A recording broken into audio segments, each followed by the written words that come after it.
Hello friends, welcome to study avenue. इस session के अंदर हम आपको क्लास 12th के चैप्टर सेकंड का सेकंड पार्ट कराने जा रहे हैं, जिसका नाम है सत्ता के नए केंद्र।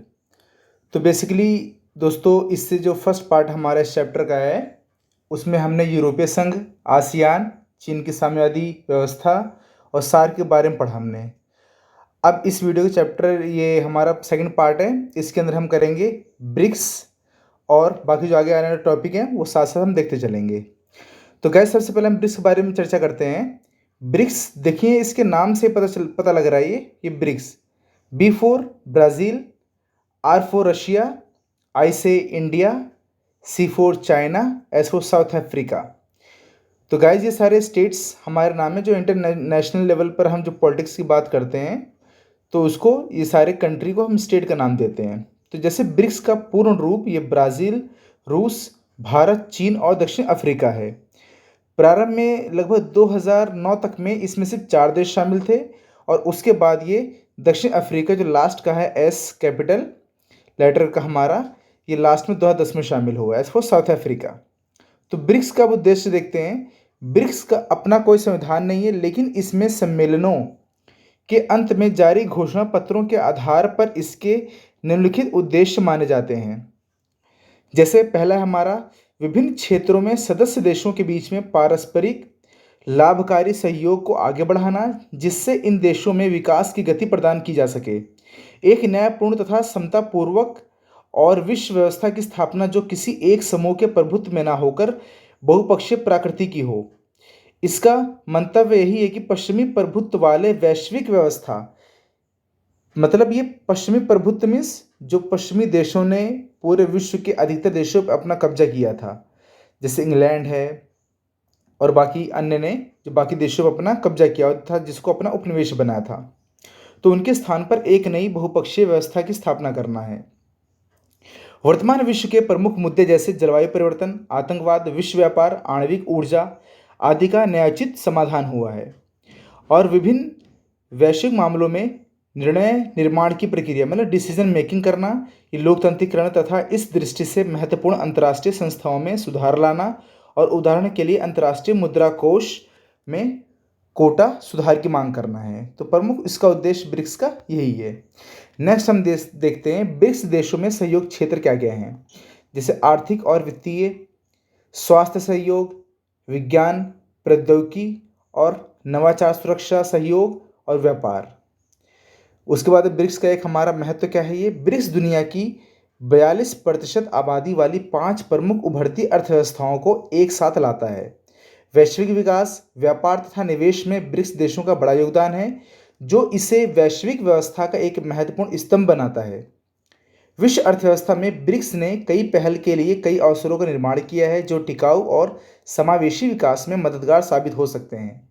ईरान झील और आईएनएफ संधि से अमेरिका की वापसी ने वैश्विक शांति पर बड़ा खतरा उत्पन्न कर दिया है। ब्रिक्स निष्पक्षता के सिद्धांत के आधार पर विवाद समाधान में सक्रिय रहकर विश्व शांति सुनिश्चित करने में ये महत्वपूर्ण एक भूमिका निभाता है, और वैश्विक स्तर पर गरीबी से लड़ने में भी ब्रिक्स की एक महत्वपूर्ण भूमिका से इनकार नहीं किया जा सकता। मतलब ये पूरे विश्व आधार पर भी ये ब्रिक्स देशों ने मिलकर के आपस में एक नया एक आयाम कायम किया है। नेक्स्ट हमारा भारत और ब्रिक्स का आपसी एक संबंध क्या है। ये ज्ञातव्य है कि इसकी स्थापना के साथ ही भारत ने इसमें एक महत्वपूर्ण और सक्रिय भूमिका अदा की है। भारत सदैव ही वैश्विक आर्थिक विकास, शांति और स्थिरता को बढ़ावा देने के लिए ये विश्व के मंच को महत्व देता रहा है हमेशा, कि पूरे विश्व स्तर पर ब्रिक्स का एक बहुत अच्छा एक मंच मिले और हमेशा से ब्रिक्स देश आगे बढ़ें। आर्थिक मोर्चे पर सहयोग हमेशा से ही ब्रिक्स के प्रति भारत की नीति का प्रमुख केंद्र रहा है, और भारत ब्रिक्स को लैटिन अमेरिकी, अफ्रीकी और एशियाई देशों के साथ में बहुपक्षीय संबंध बनाने के लिए एक मंच के रूप में देखता है। भारत ने चीन के साथ अपने सदियों पुराने जटिल संबंधों को, जैसे सदियों पुराने जो जटिल संबंध है, अधिकतर भारत और जैसे चीन के बीच में पहले युद्ध हो चुका है, जैसे चीन का मुद्दा 1962 के अंदर हुआ, ये जो भारत और ये चीन के बीच में आपसी लड़ाई थी इन सभी मुद्दों पर, और ख़ास करके जो एक कूटनीतिक तरह से जो चीन हमेशा से एक भारत के खिलाफ षड्यंत्र रचता रहा है, तो उन सभी मुद्दों को सुलझाने के लिए एक मंच के रूप में ब्रिक्स का भी एक उपयोग करने की कोशिश की गई है। साथ ही न्यू डेवलपमेंट बैंक की स्थापना में भी भारत ने महत्वपूर्ण भूमिका निभाई है।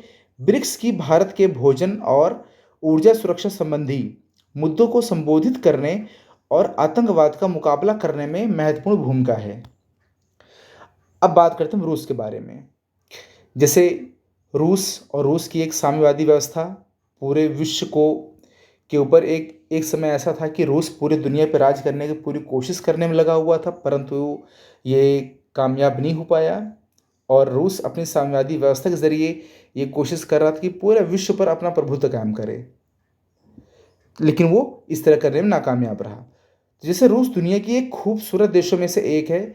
घूमने की दृष्टि से यहाँ कई फेमस जगह है और आकार के हिसाब से भी दुनिया का सबसे बड़ा देश है। मतलब यह कि भारत से 5 गुना से भी अधिक है ये। और इसका भौगोलिक स्तर देखा जाए तो वहीं जनसंख्या की बात की जाए तो यह दुनिया का 7वां सबसे बड़ा देश है। इसकी राजधानी मॉस्को है और रूस की मुख्य और राजभाषा रूसी है। तो गाइज इसका पूरा नाम क्या था? जैसे रूस तो जैसे शीत युद्ध की समाप्ति के बाद ये हाईलाइट हुआ, लेकिन इससे पहले इसका नाम हुआ करता था यूएसएसआर, मतलब सोवियत संघ हुआ करता था, जिसका फुल फॉर्म यूएसएसआर का ये है, union of Soviet socialist republics.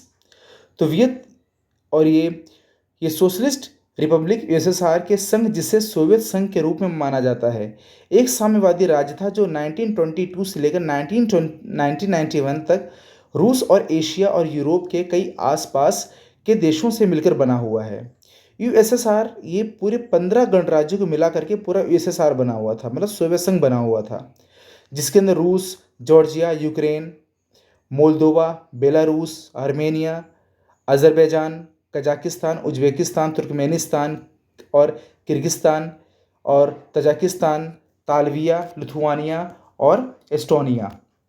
तो इस तरीके से ये था। उसके बाद 1990 के बाद जैसे इसका सोवियत संघ का विघटन हो गया, तो यहाँ पर उदारीकरण और लोकतांत्रिकरण के कारण व्यवस्था संकट के दौर में पहुंची और सोवियत संघ टूट गया। द्वितीय विश्व युद्ध के दौरान संयुक्त राज्य अमेरिका, ब्रिटेन और रूस ने ये कंधे से कंधा मिला करके पूरी तरह से ये देखा कि जो ध्रुवीय राष्ट्र हैं, जैसे ध्रुवीय राष्ट्र कौन कौन से थे? जर्मनी, जापान और इटली, और इनके विरुद्ध संघर्ष किया था। ये ध्रुवीय राष्ट्रों ने इनके साथ में संघर्ष, जर्मनी, इटली और जापान के साथ संघर्ष किया, किंतु युद्ध समाप्त होते ही एक और ब्रिटेन और संयुक्त राष्ट्र संघ दोनों अलग अलग हो गए। पहले तो ये देखिए ध्रुवीय शक्तियों में साथ थे, लेकिन बाद में धीरे करके ये अलग हो गए आपस में, मतलब कि दोनों ही अपने एक सत्ता को आगे पूरे देश तक पहुंचाना चाहते थे। और एक तरफ अमेरिका हो गया, दूसरा सोवियत संघ में हो गए। और देखते देखते इनके बीच का एक ऐसी नफरत इतनी ज़्यादा बढ़ती चली गई कि दोनों एक दूसरे के खिलाफ खड़े हो गए। और सोवियत संघ, जिसका औपचारिक नाम सोवियत समाजवादी गणतंत्रों का संघ था, यूरेशिया मीन्स ये यूरोप और एशिया के बड़े भूभाग पर ये विस्तृत एक देश था, जो 1922 से लेकर 1992 तक अस्तित्व में रहा। और यह संघ साम्यवादी पार्टी मीन्स या कम्युनिस्ट पार्टी द्वारा शासन किया जाता रहा है। और भारत और रूस, तो गाइस सोवियत संघ का विघटन किस प्रकार से हुआ? ये बेसिकली हमारा जो ये नया सिलेबस आया हुआ है उसके अंदर ये सारी चीज़ों को हटा दिया गया है। एक्चुअल में फर्स्ट था यहाँ पर वो कोल्ड वॉर, चैप्टर का नाम था कोल्ड वॉर, वो आपका सिलेबस से हट चुका है, उसके अंदर पूरा डिटेल में है। गाइस मैं आपको वो चैप्टर फर्स्ट की भी वीडियो आपको डाल दूंगा, जिससे आप पूरे चैप्टर को समझ सकते हो, क्योंकि ये सारा चीज़ उसके अंदर से ओवरलैपिंग पूरा हो रहा है। ये अगर आप वो समझ जाते हैं तो किस प्रकार से अमेरिका और सोवियत संघ का आपसी ये कैसे दोनों एक दूसरे के विरोध में खड़े हुए, कैसे आगे बढ़ते चले गए वैसे, और किस प्रकार से पूरी दुनिया के ऊपर एक ध्रुवीय व्यवस्था अमेरिका का वर्चस्व कायम हुआ, तो ये सब आप उस चैप्टर के जरिए समझ सकते हैं।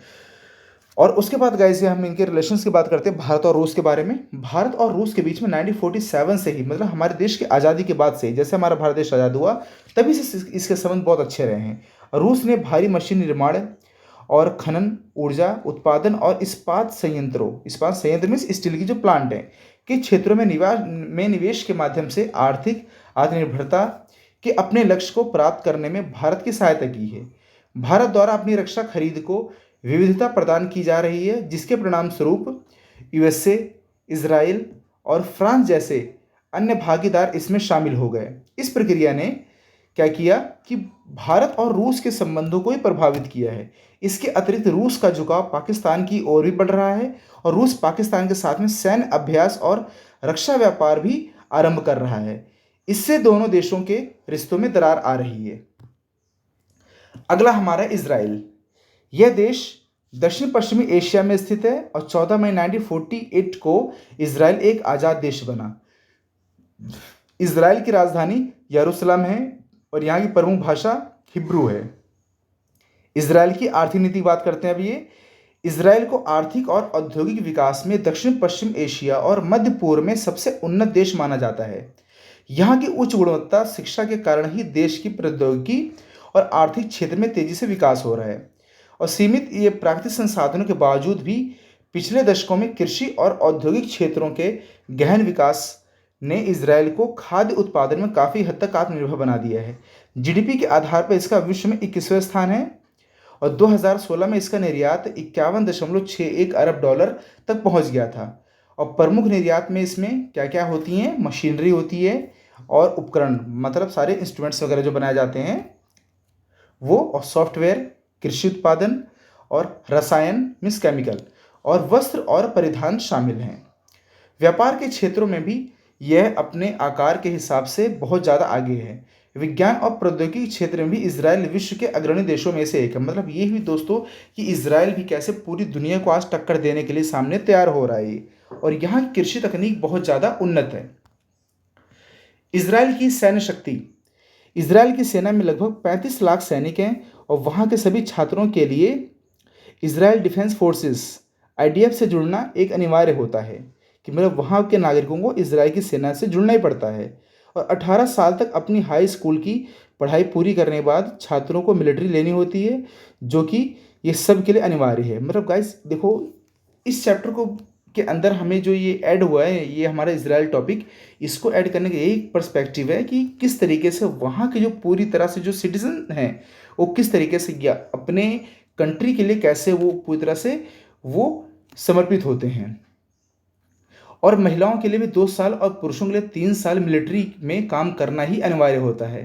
तो इस इजराइल के अंदर कहते हैं गाइस कि वहाँ जो टीनेज लड़कियाँ होती हैं उन्हें अपनी सेना के अंदर भर्ती कराया जाता है। ज़बरदस्ती तो खैर नहीं कह सकते, जैसे हमारे यहाँ तो खैर आजकल टिकटॉक और फेसबुक और पता नहीं इंस्टा, पता नहीं क्या क्या रील्स वगैरह बनाने में लोग बिजी रहते हैं। तो वहाँ पर वो गर्ल्स जो हैं वो क्या करती हैं, वो सीधा अपने आप को पूरी तरह से अपना प्रेजेंटेशन किस में आर्मी में देना चाहती हैं वो, और वहाँ पर उन्हें गर्व होता है, अपने देश के लिए शहीद तक भी हो सकती हैं वो। तो कहीं ना कहीं ये देखा जाए तो दोस्तों हमारे देश की भी महिलाओं को भी थोड़ा सा इसको समझने की ज़रूरत है। तो हथियारों के निर्यात में इजराइल विश्व में 9वें स्थान पर है और 2018 की रिपोर्ट के मुताबिक सैन्य प्रौद्योगिकी के मामले में इजराइल अन्य देशों के मुकाबले बहुत आगे है। इजराइल की राजनीतिक शक्ति। इजराइल में संसदीय लोकतंत्र व्यवस्था है और यहाँ बहुदलीय व्यवस्था है। सरकार द्वारा कार्यकारी शक्ति का उपयोग भी किया जाता है, जिसे कैबिनेट के रूप में भी जाना जाता है। न्यायपालिका, कार्यपालिका और विधायिका भी ये स्वतंत्र है वहाँ की। इजराइल राज्य की राजनीतिक प्रणाली और इसके मुख्य सिद्धांत 11 बुनियादी कानूनों में निर्धारित किए गए हैं और राष्ट्रपति की शक्तियाँ काफ़ी हद तक औपचारिक है। प्रधानमंत्री के पास भी कार्यकारी शक्ति है, मतलब कि एग्जीक्यूटिव पावर उसके पास भी है। इजराइल आर्थिक, सैन्य और राजनीतिक रूप से बहुत शक्तिशाली है और इसी कारण इसे सत्ता के वैकल्पिक केंद्र के रूप में भी देखा जाता है कि इसी वजह से ही सत्ता के वैकल्पिक केंद्रों में से एक इजराइल का भी नाम है। नेक्स्ट हमारा भारत है। भारत से तो आप सभी बहुत परिचित हैं। तो भारत का नाम आते ही तो खैर गाइस आप सबके चेहरे पर मुस्कान भी आती होगी। जब भारत के बारे में लिखना है तो आप लोग ये सोचते होंगे हम तो बहुत सारा कुछ लिख सकते हैं, लेकिन यहाँ बनावटी बात नहीं लिखनी है। यहाँ जो एक एग्जैक्ट है वो सारी बातों को लिखना है। तो भारत दुनिया का सबसे अनोखा देश है। बिल्कुल सही बात है दोस्तों। भारत जैसे ही एक विविधता, संस्कृति और खान पान कहीं और जगह पर नहीं मिलती है। तो भारत की भाषा, पोशाक, संस्कृति विविधता के मामले में विश्व के अन्य देशों से बहुत आगे है। यहाँ अनेकता में एकता पाई जाती है और हम भारत की नीचे बताई गई विशेषताओं के आधार पर बता सकते हैं कि वह क्यों सत्ता के वैकल्पिक केंद्रों के रूप में देखा जा सकता है। जैसे है भारत की राजनीतिक विशेषताएं। भारत एक लोकतांत्रिक देश है और भारत का संविधान दुनिया का सबसे लंबा और लिखित संविधान है। यह 465 अनुच्छेद, 25 भाग और 12 अनुसूचियों में बटा हुआ है। और यह एक धर्मनिरपेक्ष देश है, कि मतलब भारत एक ऐसा देश है जहाँ पर कई प्रकार के धर्म निवास करते हैं और उन सबको आश्रय भी यहाँ पर प्राप्त होता है। और यहाँ न्यायपालिका, कार्यपालिका और विधायिका से भी स्वतंत्र हैं। और यहाँ राष्ट्रपति की शक्तियाँ काफ़ी हद तक औपचारिक है और प्रधानमंत्री के पास भी कार्यकारी शक्ति है। और यहाँ बहुदलीय शासन व्यवस्था है। सरकार लोगों के हित के लिए ही कार्य करती है और प्रत्येक राज्य के पास में अपनी ही शक्तियाँ हैं। भारत की सैन्य ताकत। भारत के पास विश्व की चौथी सबसे बड़ी सेना है। भारत मिलिट्री, जो भारत का स्ट्रेंथ है, वो इसके पास दुनिया का तीसरा सबसे बड़ा एक रक्षा बजट भी है। और भारत मिलिट्री एक्सपेंडिचर डाटा, और यह एक परमाणु संपन्न देश है हमारा, और आधुनिक हथियार से भी संपन्न है। भारत की आर्थिक स्थिति की बात करें हम, तो ये ऊंची आर्थिक विकास दर की बदौलत यह विश्व भर के निवेशकों की नज़र भी एक चमकीले गंतव्य के रूप में उभर कर सामने आती है यहाँ पर। और यहाँ प्रौद्योगिकी और आर्थिक क्षेत्र में तेज़ी से विकास भी हो रहा है। और विश्व बैंक की 2019 की रिपोर्ट के अनुसार जीडीपी के आधार पर भी इसका विश्व में 5वां स्थान है। और इसका लक्ष्य अपनी अर्थव्यवस्था को $5 ट्रिलियन तक पहुँचाना है। यह मेक इन इंडिया योजना, जो हमारे प्राइम मिनिस्टर हमारे मोदी साहब हैं, यहाँ पर उनकी ये प्रमुख योजना, ये मेक इन इंडिया, इसका मतलब है भारत के अंदर निर्माण है। जो हम बाहर से चीज़ें मंगाते थे, हमें इंपोर्ट बाहर से करने की ज़्यादा ज़रूरत नहीं पड़ेगी। हमें कोई भी चीज़ अगर जितनी कॉस्टली क्यों ना हो, चाहे अगर हम बात करते हैं आईटी सेक्टर के बारे में बात करते हैं, चाहे अगर हम बात करते हैं कि कोई भी एस्ट्रोलॉजी वगैरह किसी भी चीज़ के अंदर बात करते हैं, या विमान पत्तन के बारे में बात करते हैं, तो उन सबको मेक इन इंडिया मतलब भारत के अंदर उसका निर्माण करना है। इस योजना के तहत इसका प्रमुख उद्देश्य ये है। तो इनके तहत घरेलू स्तर पर ही उत्पादन को बढ़ावा देना, ताकि हम आत्मनिर्भर बन सके और बाहर से हमें ज़्यादा से ज़्यादा आयात ना करना पड़े। और यह जनसंख्या के मामले में विश्व में दूसरे स्थान पर है।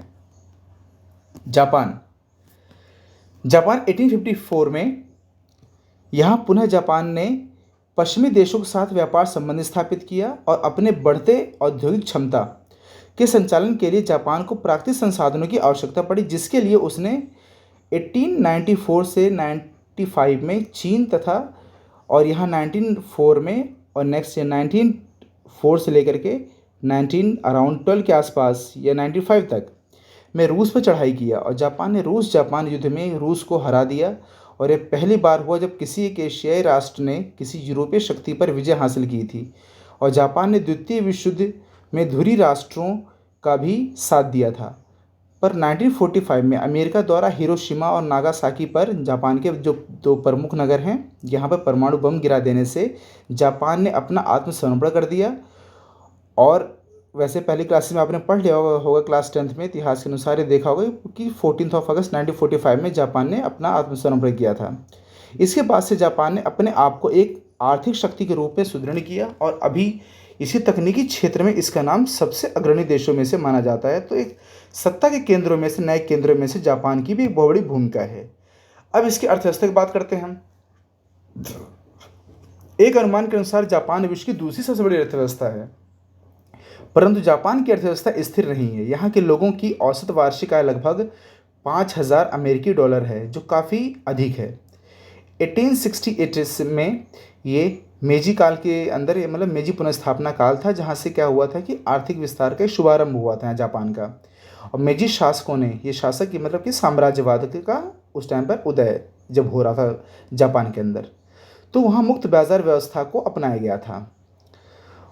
फिर उसके बाद और मुक्त उद्यम पूंजीवाद में के ब्रिटिश और उत्तरी अमेरिका के रूपों में अपनाया गया था। जापानी विदेश में और पश्चिमी विद्वानों का अध्ययन किया गया था। जापान में पढ़ाने के काम पर रखा है, और आज के उद्यमों के कई समय की स्थापना की गई है। जापान एशिया में सबसे विकसित राष्ट्रों में से एक उभर कर सामने आया है। जापान दुनिया में दूसरी सबसे बड़ी अर्थव्यवस्था है, और जापान के लोक ऋण की खरीद के 192% के मामले में चीन यह वार्षिक सकल घरेलू उत्पाद, बैंकिंग, बीमा, रियल एस्टेट, खुदरा बिक्री, परिवहन, दूरसंचार और निर्माण के सभी प्रमुख उद्देश्य जापान एक बड़े औद्योगिक क्षमता है। और यहाँ सबसे एक प्रमुख और सबसे अधिक प्रौद्योगिकी मोटर वाहन, इलेक्ट्रॉनिक के क्षेत्र में इस तरह के क्षेत्र में, और अन्य मशीन टूल्स जो मशीनरी सिस्टम होता है, जहाज के लिए, केमिकल से संबंधित, वस्त्र और प्रसंस्कृत खाद्य पदार्थ, और इन तरह तरह चीज़ों के अंदर इन सब का बहुत ज़्यादा बोलबाला रहा है। नेक्स्ट हमारा है विज्ञान और टेक्नोलॉजी के क्षेत्र में। देखते हैं जापान का। जापान पिछले कुछ दशकों से विज्ञान के क्षेत्र में अग्रणी हो गया है। लगभग 7 लाख, शायद मैं संख्या सही बता पा रहा हूँ मैं, यस, शोधकर्ताओं शेयर और एक अमेरिका में लगभग 94 to 130 अरब डॉलर का अनुसंधान एवं विकास बजट ये विश्व की तीसरी सबसे बड़ी है। और जापान के अधिक प्रमुख तकनीकी योगदान के कुछ इलेक्ट्रॉनिक्स, ऑटोमोबाइल के क्षेत्र में मशीनरी, भूकंप इंजीनियरिंग, औद्योगिक रोबोटिक्स, प्रकाशिकी और रसायन, अर्धचालन और धातुओं पर ये पाए जाते हैं। मतलब कि यहाँ पर देखो कितना देश एडवांस बन चुका है कि अपने देश के अंदर आने वाली जो भावी समस्या होती है उन सभी समस्याओं से भी ये निजात पा सकता है। नेक्स्ट दोस्तों हमारा ये है दक्षिण कोरिया। ये दक्षिण कोरिया, ये अर्थव्यवस्था इसकी 2007 की स्थिति तक, मतलब इससे पहले देखा जाए तो दक्षिण कोरिया एक हमेशा से पिछड़ा ही रहा है। कहते जहाँ पर भी तानाशाही व्यवस्था है उन देशों के अंदर कभी भी एक अच्छी प्रकार से सिर्फ साम्राज्यवाद के अलावा लोकतांत्रिक व्यवस्था कभी भी कायम नहीं हो पाई है। तो वो देश हमेशा से बेशक शासक वर्ग वहाँ का बेशक कितना भी वो आगे संपन्न होगा, लेकिन वहाँ की जनता हमेशा से वो दुखियाली और दुखी का शिकार हमेशा से रहती होगी। वो 2007 की स्थिति तक ये दक्षिण कोरिया की अर्थव्यवस्था क्रय शक्ति के आधार पर विश्व की 5वीं सबसे बड़ी और संज्ञात्मक आधार पर चौथी और सबसे बड़ी अर्थव्यवस्था है। और प्रति व्यक्ति आय 1963 में $100 से बढ़कर के 2005 में $20,000 हो गई। पिछले 60 वर्षों के दौरान दक्षिण कोरिया की अर्थव्यवस्था के प्रमुख क्षेत्रों में चमत्कारी परिवर्तन आया है। और ये 1940 के दशक के दौरान देश की अर्थव्यवस्था मुख्यतः कृषि आधारित और कुछ हल्के उद्योगों पर आधारित थी। अगले कुछ दशकों के दौरान अर्थव्यवस्था में हल्के उद्योग और उपभोक्ता उत्पादों पर बल दिया गया और दशक 1960 और 70 के दौरान भारी उद्योगों पर बल दिया गया। प्रथम 30 वर्षों के दौरान राष्ट्रपति पार्क चुंग ही ने 1962 से पंचवर्षीय योजनाएं आरंभ की, जिसके परिणाम स्वरूप अर्थव्यवस्था बहुत तेजी से आगे बढ़ी और इसका स्वरूप भी बदला। और लगभग 1960 के दशक से 1990 के दशक में हुई ये अभूतपूर्व उन्नति के कारण दक्षिण कोरिया को ताइवान, सिंगापुर और हांगकांग के साथ साथ एक एशियाई चीता भी माना जाता है, क्योंकि इनके साथ बढ़ रहा है वो। जैसे पुराने समय 60-70 के दशक में देखा जाए, 70-90 के दशक में देखा जाए, 62 के दशक में देखा जाए तो एक इसकी व्यवस्था बहुत ख़राब थी, लेकिन धीरे धीरे समय के साथ साथ इसकी व्यवस्था आगे बढ़ती चली गई और ठीक होती चली गई। 1960 के बाद से ही हुई इस उन्नति में दशक 1970 के अंतिम वर्षों में उतार आने लगा और उस समय तक आर्थिक वृद्धि दर घटकर 6.5% हो गई, जबकि वेतन, जनसंख्या, मुद्रास्फीति में वृद्धि हुई और अन्य विकसित देशों के समान ही दशक 1990 में अर्थव्यवस्था में सेवा क्षेत्र का योगदान बढ़ा और यह क्षेत्र प्रधान बन गया और वर्तमान में जीडीपी में 2/3 योगदान देता रहा है ये। नेक्स्ट दोस्तों यहाँ की संस्कृति बात करते हैं हम साउथ कोरिया की। ये पारंपरिक वास्तु में कोरिया के लोग यहाँ पर कोरियाई पारंपरिक संस्कृति दोनों कोरिया के समान है, पर 1945 में विभाजन के बाद से दोनों देशों की समकालीन संस्कृतियाँ विशिष्ट रूप से विकसित हुई हैं और ऐतिहासिक रूप से कोरिया की संस्कृति उसके पड़ोसी चीन की संस्कृति से बहुत प्रभावित हुई है, लेकिन फिर भी अपने विशाल पड़ोसी से अलग संस्कृति का विकास करने में दक्षिण कोरिया सफल रहा है। और दक्षिण कोरिया संस्कृति खेलकूद और पर्यटन मंत्रालय और पारंपरिक कलाओं और आधुनिक रूपांतरों को सहायता राशि और शिक्षा प्रदान कर बढ़ावा देता है। और औद्योगिकरण और नगरीकरण के कारण दक्षिण कोरिया में लोगों के रहने के ढंग में बहुत परिवर्तन आया है और बदलते अर्थतंत्र और जीवन शैली के कारण बड़े नगरों में जनसंख्या घनत्व यहाँ पर बढ़ा है, विशेषकर राजधानी सियोल में, जिससे बहु पीढ़ियाँ परिवारों का एक स्थान लघु परिवारों ने ले लिया है। तो दोस्तों ये हमारा अभी हमने संस्कृति की बात की यहाँ पर। तो इसके साथ ही दोस्तों हमारा ये सेशन यहीं पर ख़त्म होता है, ठीक है। और इसके अंदर बेसिकली हमने ये सभी जो हमने डिस्कस किए सारे एक ग्रुप कंट्रीज़ के बारे में हमने बात किया, कुछ ऐसी कंट्रीज जो खुद ही एक अपने आप में आगे वो बढ़ रही हैं। तो इसका मतलब यही है कि ये ऐसी संस्कृतियाँ एक समय में अमेरिका हुआ करता था और सोवियत संघ हुआ करता था, लेकिन बदले में अब धीरे धीरे करके ये सभी देश की संस्कृतियां आगे बढ़ रही हैं और कई देश इसके अंदर या तो सामूहिक स्तर के साथ में या तो कोई एक अलग अलग देश, जैसे जापान है और यहाँ पे दक्षिण कोरिया की हमने बात की, ये एक आगे बढ़ा हुआ है और उसके बाद इन लोगों ने देश के अंदर एक अपना नाम कायम किया है। तो ये सभी था दोस्तों हमारा ये चैप्टर सेकंड के अंदर मेन कंटेंट हमारा हो चुका है। और यदि इसके अंदर अगर आपको कोई डाउट है तो आप कमेंट में मुझे कह सकते हैं। और गाइज हमारी क्लासेस अगर आपको ऑनलाइन लेनी है तो उसके लिए भी आप मुझे मेरे नीचे डिस्क्रिप्शन में नंबर वगैरह दे रखा, उससे आप कांटेक्ट कर सकते हो। तो थैंक यू दोस्तों, नेक्स्ट वीडियो में नए चैप्टर के साथ मिलेंगे। Thank you.